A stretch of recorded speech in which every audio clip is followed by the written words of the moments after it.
Kita ke informasi mancanegara, Saudara. Pasukan Israel menyerang rumah sakit Indonesia di Gaza Utara, Palestina, Senin waktu setempat.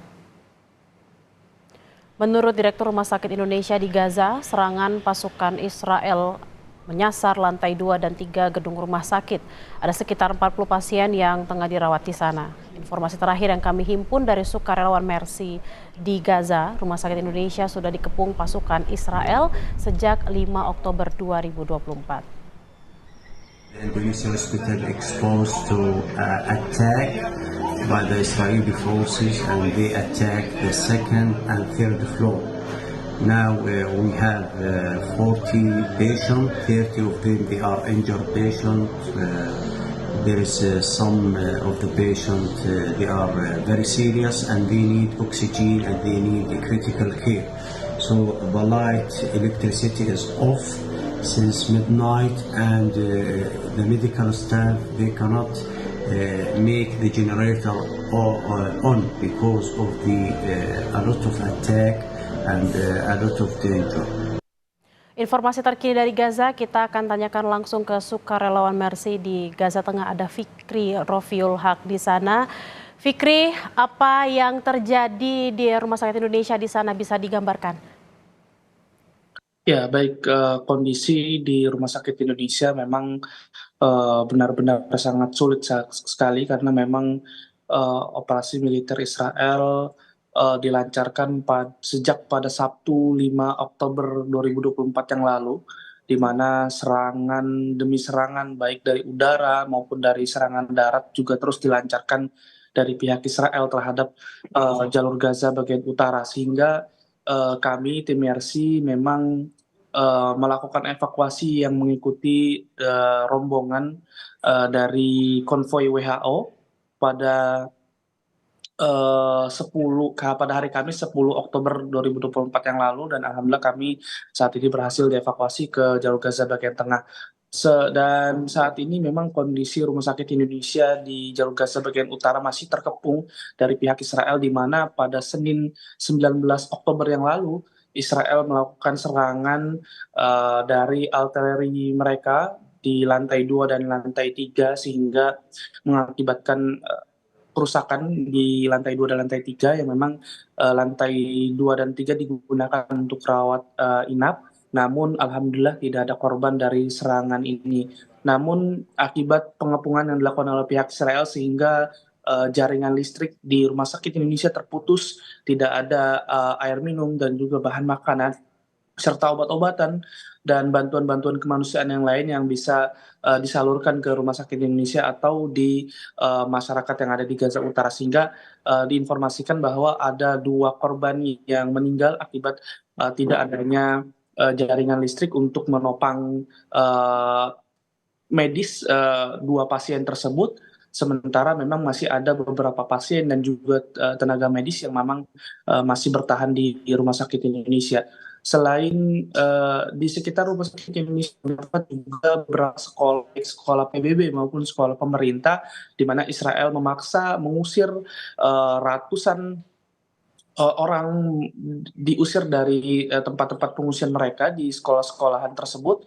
Mereka dibariskan untuk kemudian nanti diarahkan untuk harus melakukan evakuasi atau diusir ke kota Gaza. Dan setelah mereka mengusir para warga dari sekolah-sekolah tersebut, mereka membakar sekolah-sekolahan tersebut yang memang berada persis di samping Rumah Sakit Indonesia. Diinformasikan juga sudah ada 3 sekolahan yang dibakar oleh pihak Israel di Gaza Utara, di mana ada sekolah Kuwait, sekolah Halab, dan juga sekolah Hamad.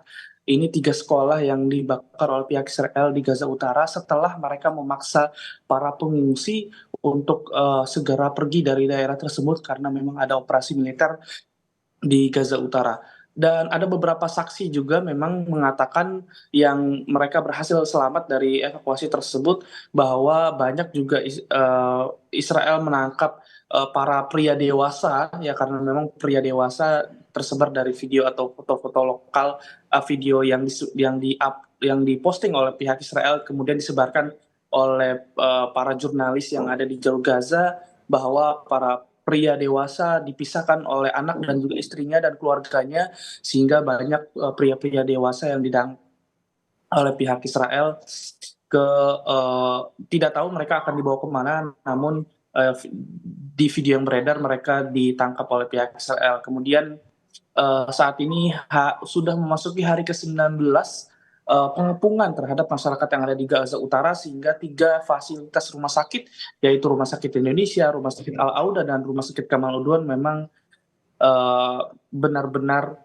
kondisinya sangat sulit sekali, kekurangan bahan logistik, obat-obatan, dan juga kekurangan tenaga medis di Gaza Utara. Fikri, tadi sempat dikatakan ada 3 sekolah yang diserang, juga ada 2 korban yang meninggal karena kondisi rumah sakit yang kurang memadai akibat adanya serangan. Lalu kondisi pasien yang lain seperti apa, Fikri? Lalu apakah sudah ada rencana untuk mengevakuasi mereka jika memang listrik dan pasokan air serta makanan dan obat-obatan belum juga tiba? Ya, baik, ya memang konvoi dari WHO ataupun dari PBB juga berhasil melakukan evakuasi para pasien yang ada di Rumah Sakit Kamaluddin. Sudah beberapa kali mereka berhasil mengevakuasi para pasien yang memang membutuhkan penanganan atau penanganan darurat atau tenaga medis yang segera, di mana para pasien tersebut kemudian selanjutnya ditempatkan di Rumah Sakit Ashifa yang ada di kota Gaza, yang memang beberapa bulan lalu Rumah Sakit Ashifa juga kembali beroperasi walaupun tidak maksimal atau tidak optimal, karena memang masih banyaknya bangunan-bangunan yang mengalami kerusakan yang harus mendapati renovasi besar-besaran, dan hanya beberapa departemen saja yang dibuka oleh Rumah Sakit Ashifa. Dan sementara untuk pasien-pasien yang masih tersisa di 3 rumah sakit atau 3 fasilitas kesehatan tersebut yang ada di Gaza Utara, kondisinya benar-benar sangat sulit. Bahkan bisa dikatakan Rumah Sakit Indonesia hampir tidak benar-benar beroperasi karena memang tidak menerima pasien lagi, karena tenaga medis pun sangat sulit untuk menjangkau para korban-korban yang ada di kamp pengungsian Jabalia maupun di kota Beit Lahia ataupun di daerah-daerah sekitarnya yang ada di Gaza Utara, sehingga sebenarnya masih banyak warga yang terjebak akibat operasi militer darat yang dilakukan oleh pihak Israel di Gaza Utara, dan masih banyak korban juga yang di bawah runtuhan masih belum bisa dievakuasi oleh pertahanan sipil karena mengingat kondisi yang masih sangat buruk. Dan beberapa waktu lalu karena kekurangan obat-obatan atau tidak adanya fasilitas kesehatan yang benar-benar berfungsi di Rumah Sakit Indonesia, sehingga ada salah satu pasien yang terpaksa harus kakinya diamputasi karena memang tidak ada pengobatan atau penanganan yang lebih lanjut atau penanganan lebih intens terhadap mereka. Ini dikarenakan memang pengepungan yang dilakukan oleh pihak Israel, sehingga tidak ada obat-obatan yang masuk ke jalur Gaza bagian utara atau bantuan-bantuan kemanusiaan lainnya seperti makanan dan juga air bersih. Baik, terima kasih Rifki Rofiul Haq, sukarelawan Mercy langsung dari Gaza. Kami akan terus menantikan informasi dari Anda, seperti apa update informasi dari sana. Terima kasih Rifki dan semoga selalu sehat. Saudara, seorang perawat di Rumah Sakit Indonesia di Gaza Utara mengirimkan pesan suara mengenai kondisi terkini Rumah Sakit Indonesia di Gaza. Video ini diunggah di akun media sosial sukarelawan Mercy, Fikri Rofiul Haq dan Mercy Indonesia. We are so tired. We are so tired. I can't explain how we are tired. The water is empty in the hospital. And the food maybe in for 2 days 2 patients will die, and maybe tomorrow another 2 maybe die. We don't have water. We contact with the Israeli force to let us charge water to the tank, but they don't accept until now, and we don't know what will happen tomorrow. The situation is very, very, very bad.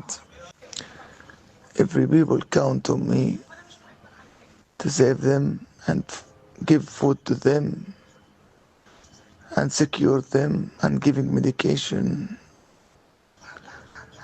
I can't do every that by myself and by 2 doctors. 3 people or 4 people manage a big hospital like Indonesian.